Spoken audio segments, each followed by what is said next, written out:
You weren't supposed to hear this, but, I mean, I'll probably say yes, just for the trip. And the ring, obviously. But I'm not spending my life with him. That was the first sentence.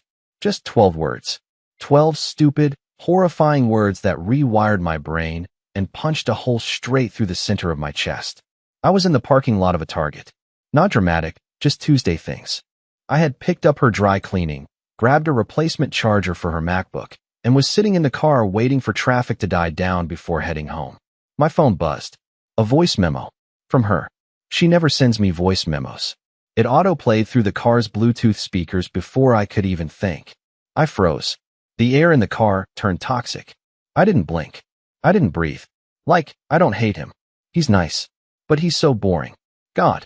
Sometimes I swear if he tells me one more story about concrete or bridge design or whatever the hell, I'm gonna throw myself into traffic. I need fire. I need someone who makes me feel something. Not someone who folds my laundry and calls it love. The next second lasted a year. There was a pause. A small laugh. Then, anyway, don't feel bad for him. He'll survive. Guys like him always do. They're built for loneliness. I was still holding her dry cleaning. A lilac sweater slipped off the hanger and landed on the floor of my car like a final insult. She had meant to send that message to her sister, or her friend, or whoever she unloads her venom to when I'm not around. But she sent it to me. And now? Now I knew the truth. This wasn't a bump in the road. This wasn't cold feet. This wasn't stress. This was who she really was. And I was done being the man she stepped on to reach her next chapter. That night, I didn't cry. Not yet. I packed. Slowly. Methodically. Quietly. But before I left, I did something else. Something she'll never forget. Something she didn't see coming. I left her something she couldn't delete. I didn't pack like someone running away. I wasn't shoving clothes into bags with tears streaming down my face while a sad playlist played in the background. No, I moved like an accountant closing his books for the year. Calm, efficient, deliberate. One drawer at a time. One piece of my life at a time. She was still at her Pilates class or wherever she went to pretend she was a better person than she actually was. I had at least 90 minutes, and I wasn't going to waste them. I packed only what I needed. My tools, my documents, my grandfather's old watch, and a jacket she always hated but I secretly loved. Everything else, the shared furniture, the framed photos of fake happiness, the stupid scented candles she insisted gave our place mood, I left untouched. I wanted her to feel the silence when she walked in. I wanted her to notice what was missing, not what was left. Before I zipped the last bag, I opened her closet. Her wedding dress was hanging there in a clear plastic garment bag, all delicate lace and pretense. She had spent weeks obsessing over it. I remember the night she tried it on for me, spinning like a child, saying, "Can you believe someone like me is marrying someone like you?" I had smiled. Like a fool. Like a damn fool. I didn't damage it. I'm not that guy. But I took a small Post-it, wrote 8 words in black Sharpie, and slid it into the clear garment bag, just under the neckline of the dress. Now I know why you never looked happy. I didn't leave it on her pillow. I didn't send a text. That note, right there on her precious dress, would hit harder than anything I could say with my voice. Because she wouldn't see it right away. Not until she pulled it out again. Not until the wedding was looming. Not until she thought she had gotten away with everything. I left my key on the kitchen counter. And then I walked out the door. I stayed at a cheap motel on the edge of town that night. Cigarette burns on the sheets, a buzzing light above the mirror, and the kind of silence that eats at you like rust. But it was better than the apartment, our apartment, which now felt like a crime scene. I couldn't sleep. I kept replaying her words in my head, trying to decode the tone. The laughter. The casual cruelty. It wasn't just what she said. It was how easy it sounded for her to say it. Like she'd rehearsed it before. Like I was the last to know what everyone else already did. Around 2:47 a.m., I opened her Instagram. She had posted a boomerang of her and some guy clinking wine glasses at some rooftop place I didn't recognize. The caption said, "Grateful for people who see the real me." The real her? She didn't know it yet, but she was about to find out what I had seen. And I wasn't done digging. Because that voice memo? It was just the surface. And I had a sick feeling it went deeper than I wanted to admit. So the next morning, I started tracing the cracks in our so-called life. And that's when I discovered something she thought I'd never see. A second number on our shared phone plan. A burner phone, hidden under a fake name, and a history that would unravel everything. The phone that wasn't supposed to exist.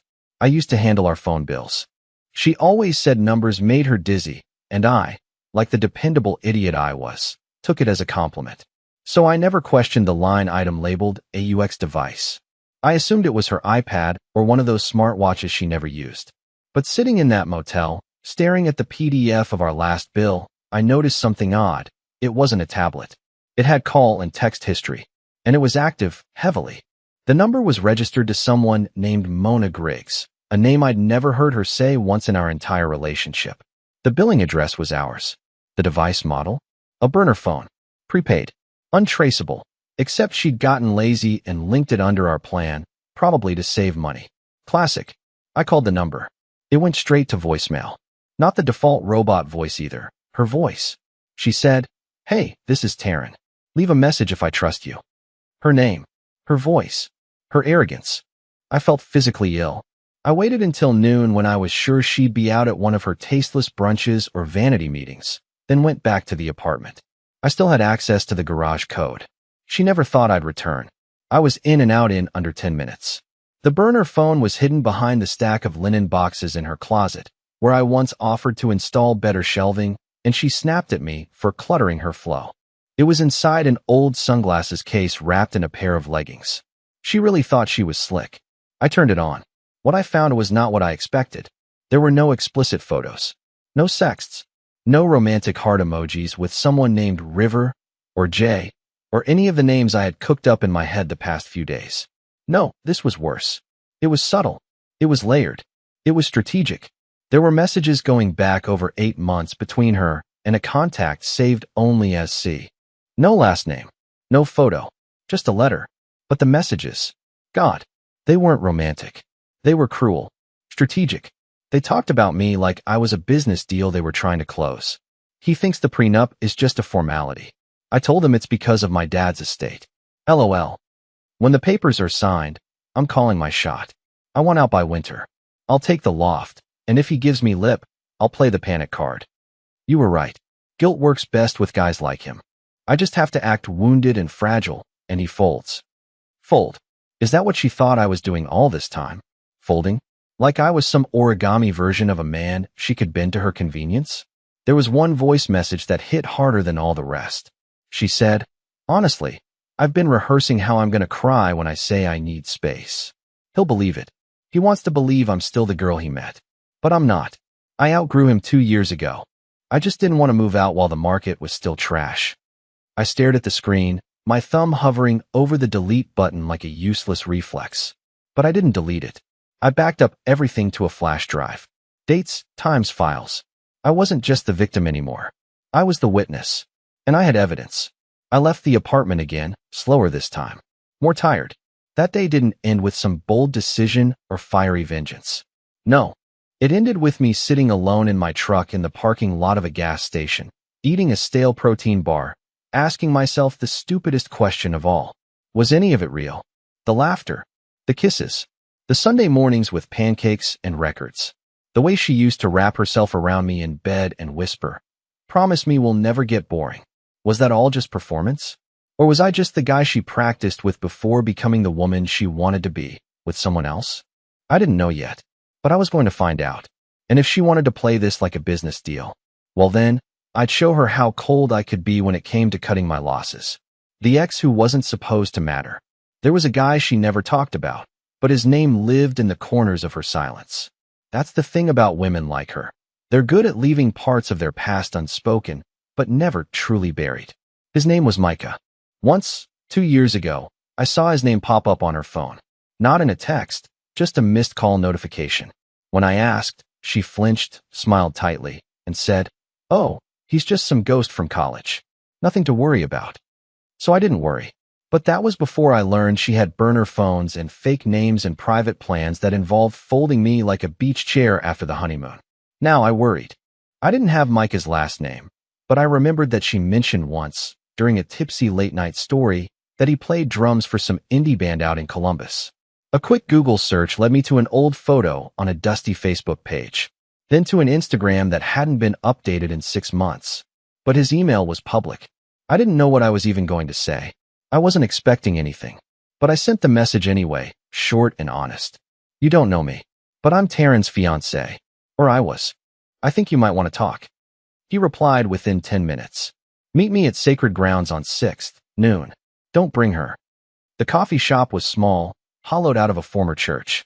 Wooden beams above, mismatched chairs below, and a barista who looked like she hated happiness. Micah was already there when I arrived. He was wearing a black hoodie, eyes hidden behind round sunglasses, hair buzzed short. No smile, just a nod. I sat across from him and tried to gauge if he already hated me, or if I was just a familiar reminder of a mistake he hadn't made in time. He didn't ask questions, just said, "She did it to you too, huh?" That was when my mouth dried out. It was a weird kind of comfort, the worst kind, to realize I wasn't special even in my own heartbreak. Micah told me they dated for 3 years. She left him on a Tuesday, no warning, just a note and a deactivated number. He said it nearly broke him. She drained his savings under the guise of starting a joint design business.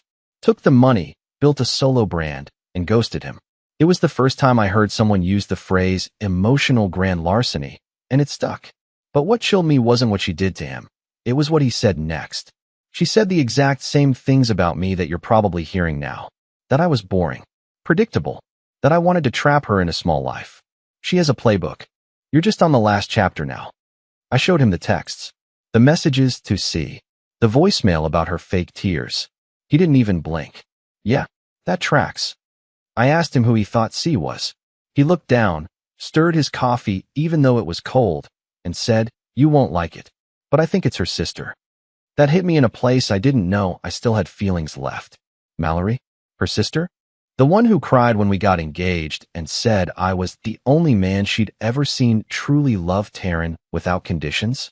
That Mallory? Micah leaned forward and whispered, like it mattered. They've always been more of a team than a family. You were never marrying into them.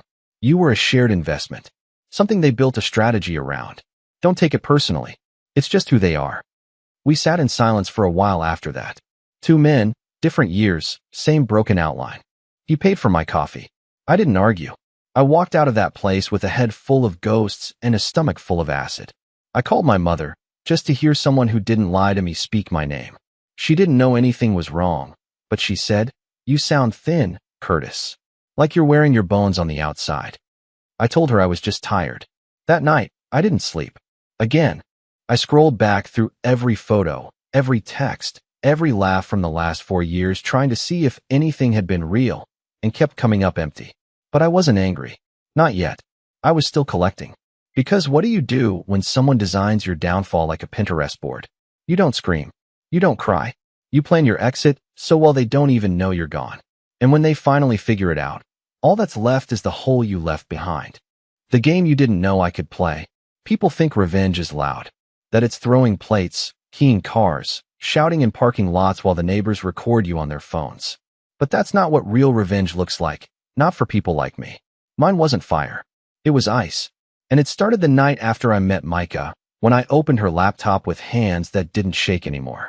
I knew the password. Of course I did. Golden hour 92. Her favorite time of day and her birth year. Cute, right? I used to think it was romantic. Now it felt like a lock code to a vault where she stored pieces of every man she's ever used and discarded. I wasn't looking for dirt. I wasn't hoping to find another secret affair or a bank account with some stranger's name. I was looking for leverage. I wanted to know how deep this went. What exactly she thought she had built around me. Turns out, she kept folders for everything.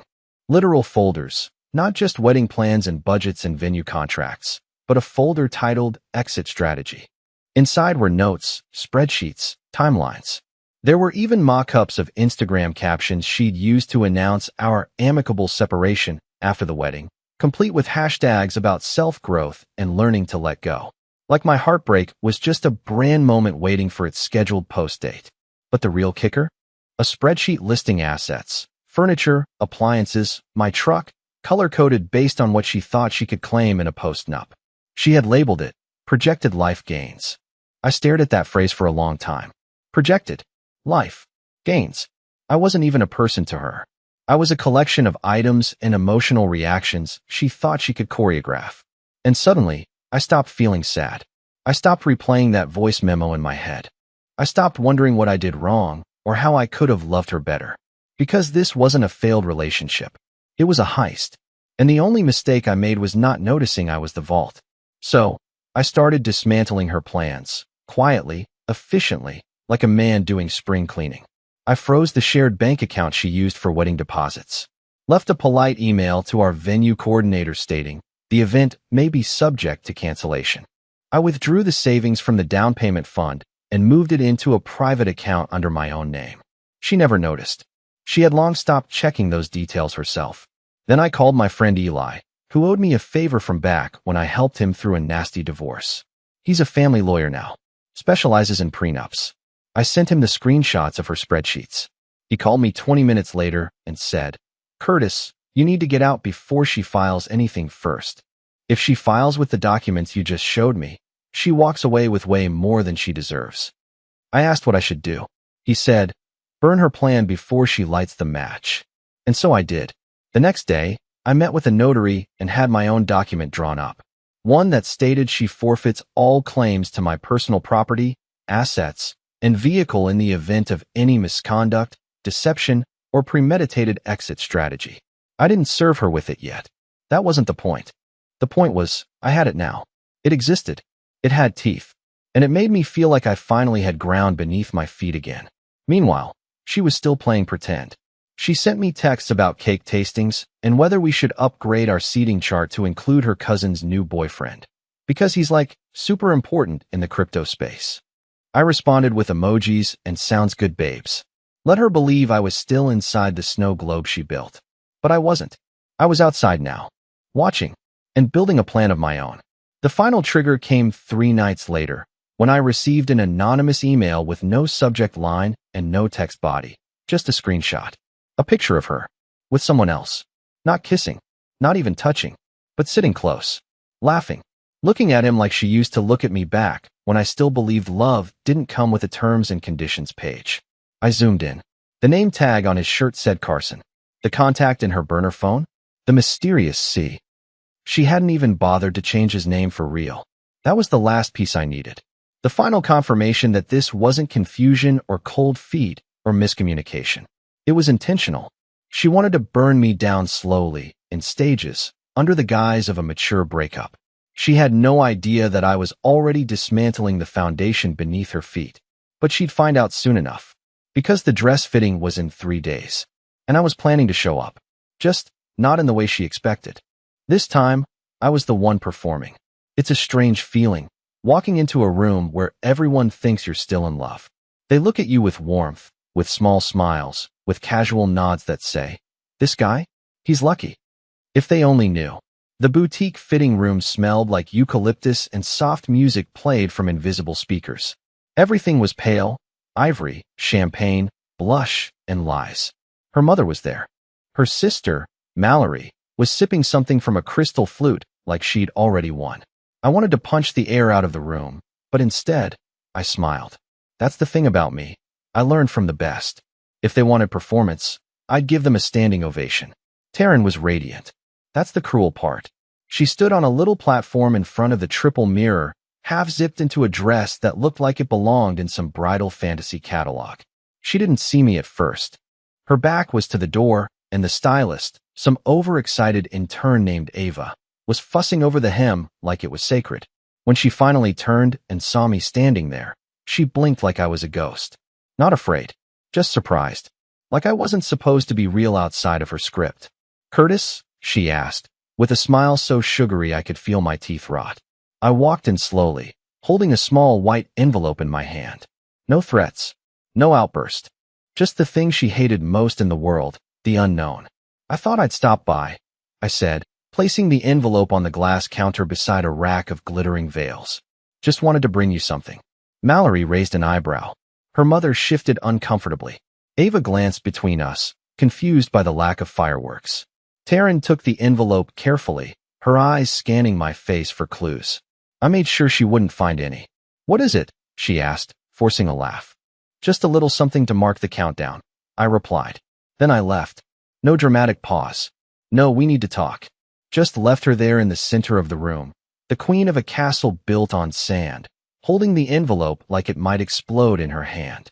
Inside, She'd find a copy of the prenup addendum I had drawn up, the one she hadn't seen, hadn't signed, and definitely hadn't expected. Along with it was a letter. Not handwritten. She would have loved that, and I wasn't in the business of giving her anything else she loved. In the letter, I laid it all out. No accusations. No profanity. Just clean lines and quiet bombs. You once told me I was the safest man you'd ever known. You said it like it was a compliment, but I know now you meant it as an excuse. You wanted safe so you could plan your escape without ever worrying if I'd noticed the door opening. You wanted a man who would feed you lies by the spoonful because the truth is too rich for your taste. Here's mine. I know about Carson. I know about the burner phone. I know about the projected life gains. You thought you were playing chess, but you were just rearranging pieces on a board I already flipped over. I ended it with one sentence. If you still want the wedding, you'll need to sign that new agreement first in front of my lawyer. The beauty of it?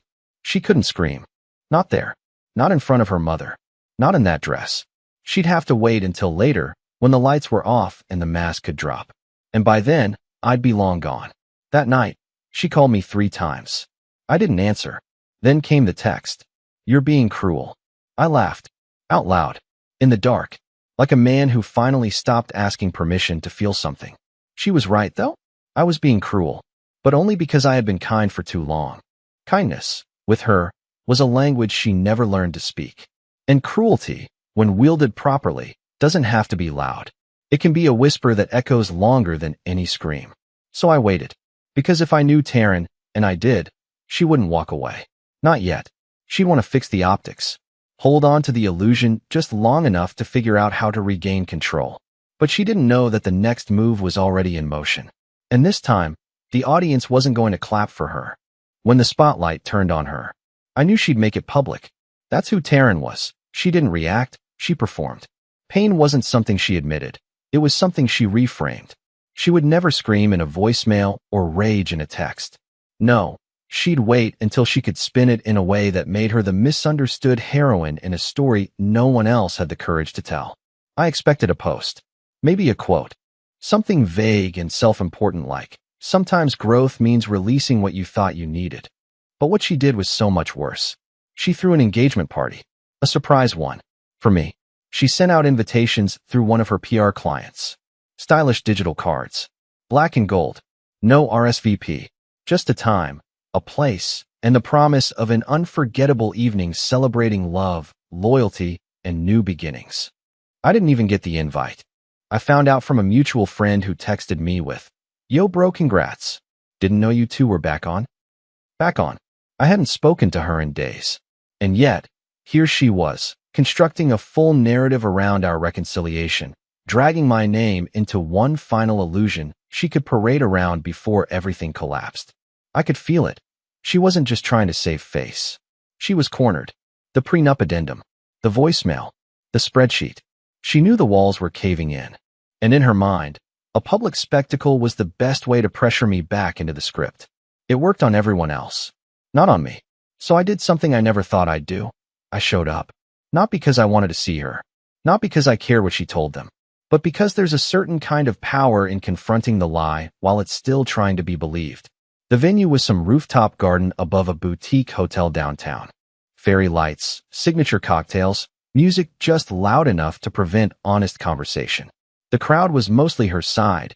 Influencers, stylists, past clients, people who spoke in hashtags. I walked in alone, dressed in the same black suit she once told me made me look like someone with secrets. She had no idea. When she saw me, her whole body stiffened like a puppet someone just dropped. But then the smile came. Like clockwork. Like she could still salvage this. She walked over and leaned in for a kiss. I turned my cheek. The cameras caught that. Good. Babe, you came, she said, holding my arm tightly, smiling at everyone but me. I looked around and said quietly, "Why don't you tell them what this really is?" Her eyes didn't even flicker. "Curtis, please," she whispered, teeth clenched, smile fixed. So I took the mic. I hadn't planned on speaking. I wasn't even sure I'd stay longer than 10 minutes. But standing there, watching her bask in borrowed love, I realized I didn't need to shout. I didn't need to call her names or expose screenshots. I just needed to say one truth, clearly, and leave the rest to gravity. I tapped the glass.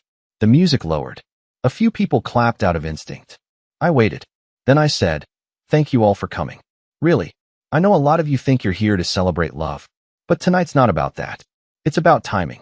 Because sometimes, just before a wedding, you learn something that makes you question whether the person you're marrying loves you, or loves the version of you they can control."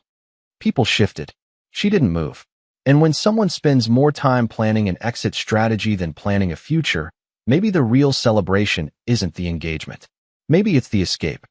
I smiled. I raised my glass. To new beginnings, and to seeing people clearly, no matter how long it takes.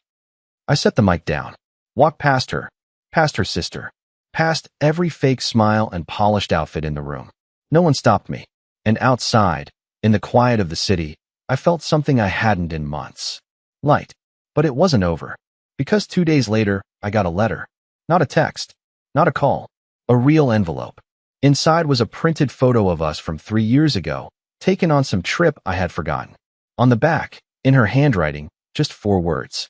"You ruined everything early." That's when I realized she had one last move. And I had just triggered it. And then, finally, I chose myself. I stared at the photo for a long time. Not because it hurt. Not anymore. I stared because I couldn't recognize the man in it.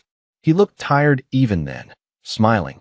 Yes, but in that way people smile when they've convinced themselves survival is the same thing as happiness. He had his arm around her, sure, but it looked like he was holding on out of fear, not love. And her message on the back? "You ruined everything early." At first, it landed like a punch. But then I laughed. Not bitterly. Not cruelly. Just honestly. Because the truth is, she was right. I did ruin everything early. I ruined the performance. I ruined the illusion. I ruined the version of myself that would have stayed quiet, signed the papers, and waited for the slow heartbreak to arrive in a gift-wrapped box called amicable divorce. And thank God for that. After that letter, she went quiet. No follow-up texts. No dramatic monologue. She just vanished the way people do when their final card doesn't land. I imagine she told a new story, one where I was controlling, or cold, or afraid of commitment. That's fine. Let her narrate whatever helps her sleep. Meanwhile, I moved. I left the apartment, the city, the echoes of a life built on emotional IOUs. I rented a little place outside Asheville.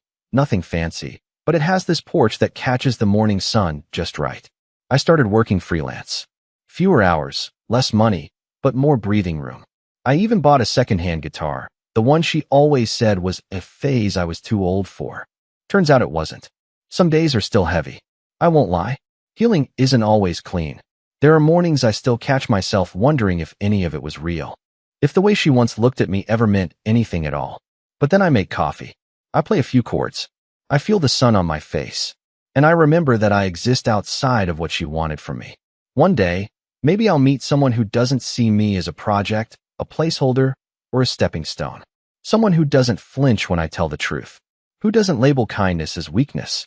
But until then, I'm okay being alone. Not lonely, alone. There's a difference. The last time I saw her was accidental. 6 months later. A grocery store in Nashville. She didn't see me. She was arguing with some guy by the produce section, holding a phone in one hand and what looked like a wedding magazine in the other. I walked past quietly, unnoticed. I didn't feel angry. I didn't feel sad. I just felt free. So, to anyone reading this, if you ever find yourself becoming small so someone else can feel big, walk. If someone weaponizes your stability against you, walk. And if someone builds a future with you just to rehearse their exit, don't just walk. Run. And don't look back. Because sometimes, ruining everything early is the best damn thing you'll ever do.